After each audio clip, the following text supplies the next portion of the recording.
Hi guys, how you doing? My name is Crystal. Good evening. It's Monday evening. I've just been blowing up balloons. I just put a few balloons together. So we've got a rocket balloon, a couple of balloons I had, and then we've got these shiny balloons. They're more Christmassy. Right, I love blowing up balloons. So I've got Grinch balloons everywhere. I've got balloons at the end. I've got two small trees up and a medium tree.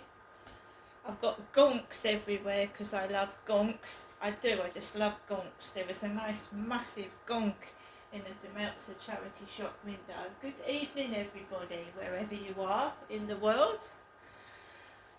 So, what is the time? Let's start with that.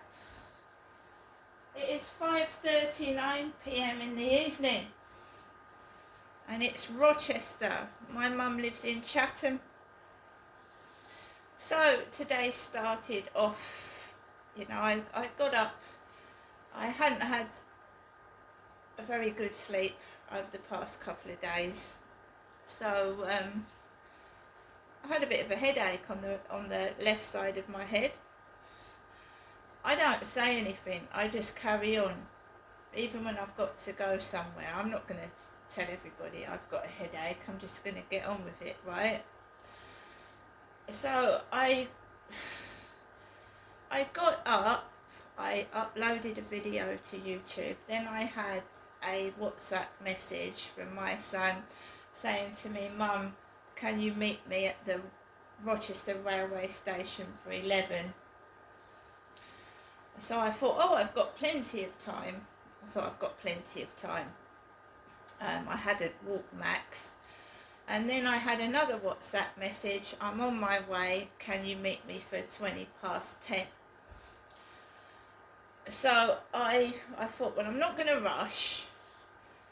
I'm just going to take it easy. So I grabbed Max and we went out. The groundscapers were outside. They were picking up all the leaves. Because believe it or not, because we're having it is a mild December compared to other Decembers. I've got photographs of a couple of years ago where there's snow and ice on the ground. So we've still got leaves on the trees. So right outside my bedroom there was a pile of leaves in the road, in the gutter of the road, a load of leaves. So my mum phoned first. And after my mother's phone call, out come the groundscapers with the heavy machinery that makes a load of noise, and I had a headache. I'm sure a load of other people did as well by the end of that. So I also uploaded some photos and videos to Facebook because 2 years ago I was living on a building site. So 2 years ago to this day, there were builders everywhere, right, building the flats opposite. They weren't even built properly. Noisy machinery coming up and down the road just before Christmas, the week before Christmas. And I made it through all that. Almost every day for 2 years, constant building noise, builders up and down the road, climbing up the walls everywhere. And I got through that, I got through it. People come and go. I've seen people come and go. Somebody's sister died through COVID 2 years ago. They moved out and somebody else moved in. So things change, people come and go, and I just carry on whatever is thrown at me. That's the person I am. So I walked across the road past these landscapers with their heavy machinery. I went onto the fields, and when I'm on my own, hardly anybody speaks to me. They don't say a word. And I like it that way because I don't like to get involved with people. I'll say hello, I'll smile, and if anyone needs any help, and I can help them, I'll help them, right? Because I'm that kind of person. So everybody was doing their thing. There was walking across the field. There was people about. My mood was not depressed. I was actually feeling fine, because if you actually smile when you feel like shit, it's automatic. It's automatic. It just comes on anyway. I know it's disguising the fact that you feel like shit and you've had a miserable day.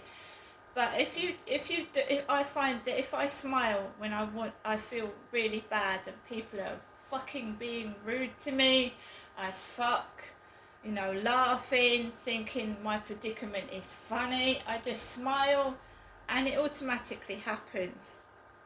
So I got off the field.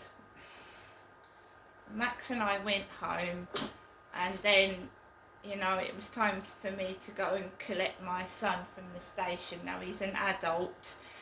I'm not talking about a kid, but he wanted me to meet him at the station, and I met him at the station, and he waited outside for me. He gave me the bag that he brought from Hawaii, and he waited for me because I needed the loo to get ready. And then we walked into Rochester High Street.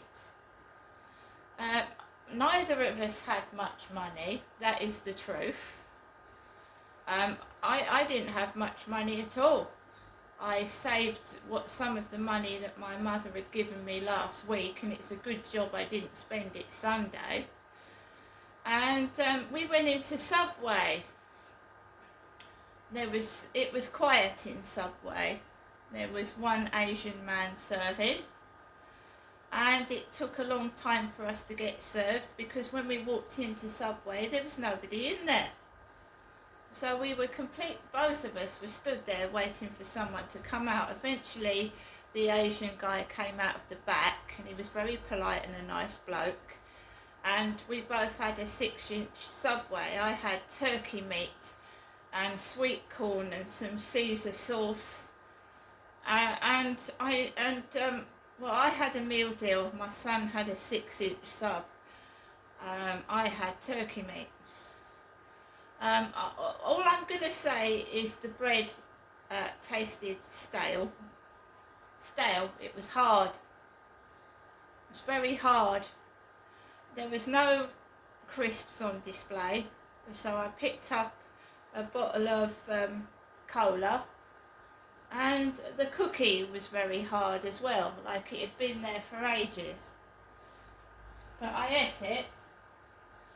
When the bread, like, it's gone hard because it's gone stale. We didn't get any hot drinks. I said to my son that I'd like to look in a charity shop, and I didn't have a lot of money to spend, to be fair, but I just wanted to have a look.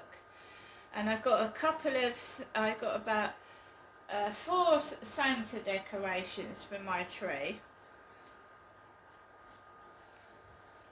Sorry. Just get one and show you. They're very pretty as well. These took my eye, so I got 4 or 5 Santa ornaments of different colours. He's very golden.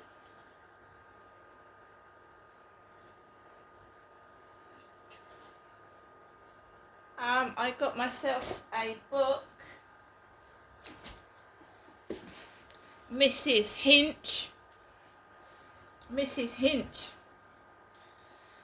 What I like about second-hand books is sometimes you get inscriptions in them. This book, brand new, was $12.99. Got it for £1.50. And it's got, "Dear Nana, hope you enjoy reading your book. You can teach me how to clean when I am older.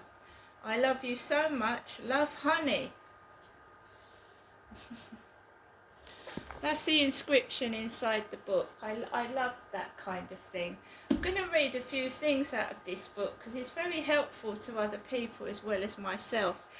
all the best cleaning tips to shine your sink and soothe your soul.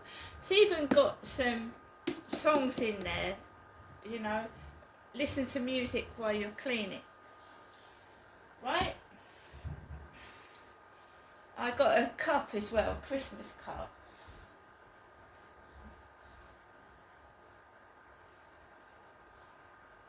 Christmas cup, Santa Claus. Love that, it's cute. That was £1.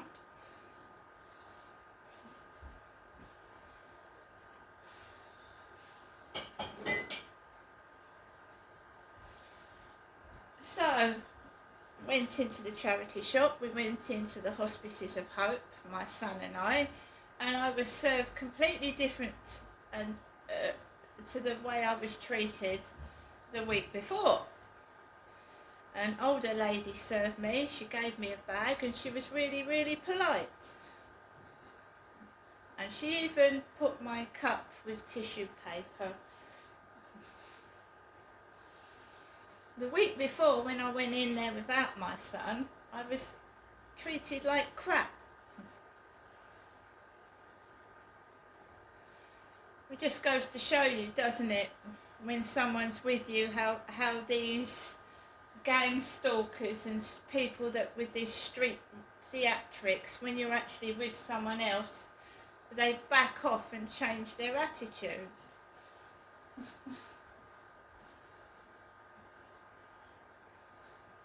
And that's what bullies are. They like to bully you when you're on your own because they know they can get away with it. There's no witnesses, you see. Anyway, from there, I mean, we went into the cathedral and I picked up some little prayers, and I've put one on my video shorts, that little prayer cards. I even got a card on volunteering in the cathedral.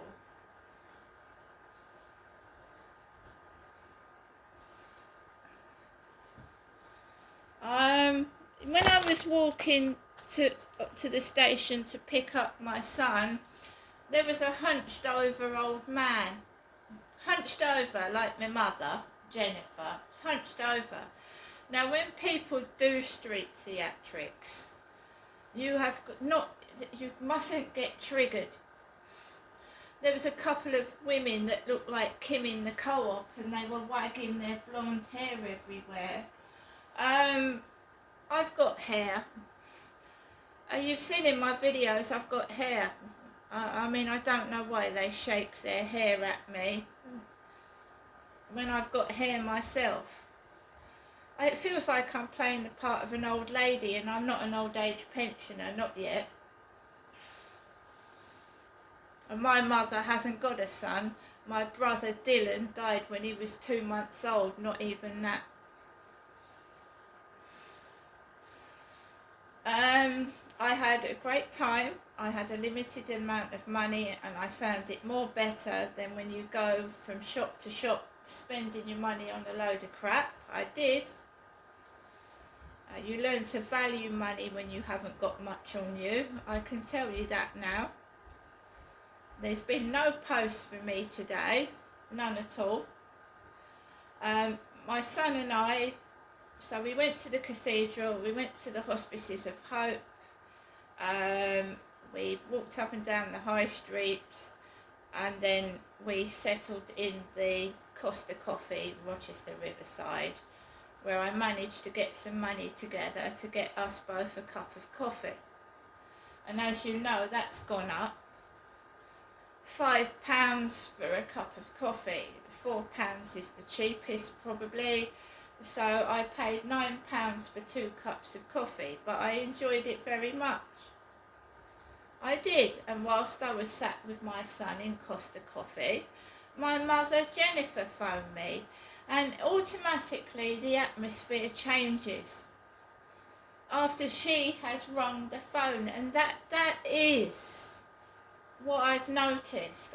I was all right this morning until she rang the phone, and then noise up and down the road.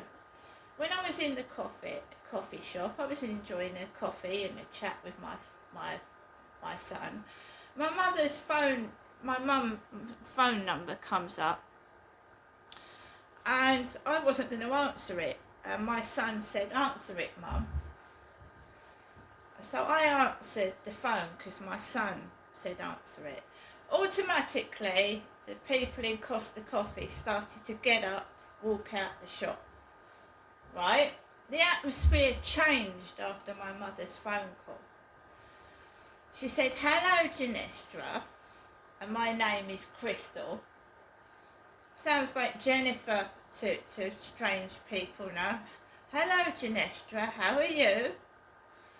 I was actually sat with my son in the coffee shop when she rang, so he heard what she was saying.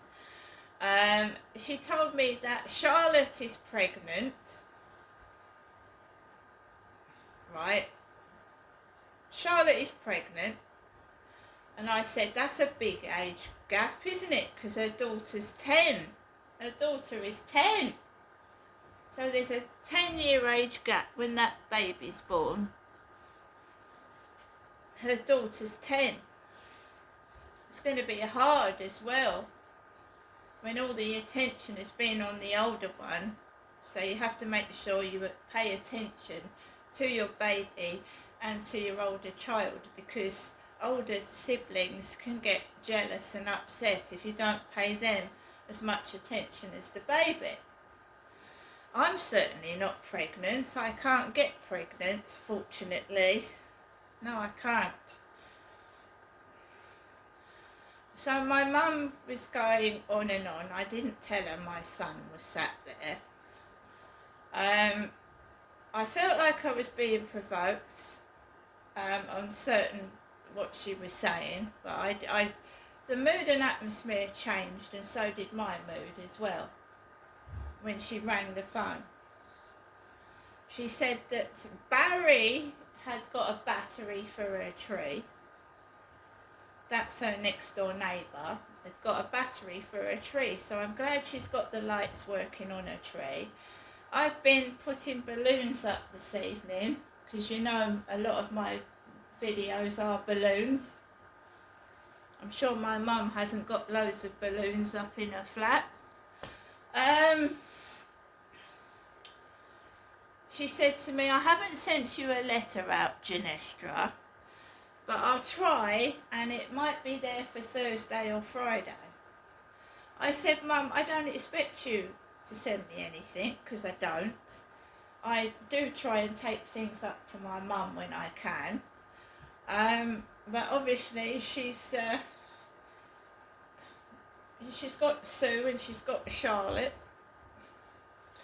What annoys me is that Charlotte's daughter sees my mum, and it's me and my children that are,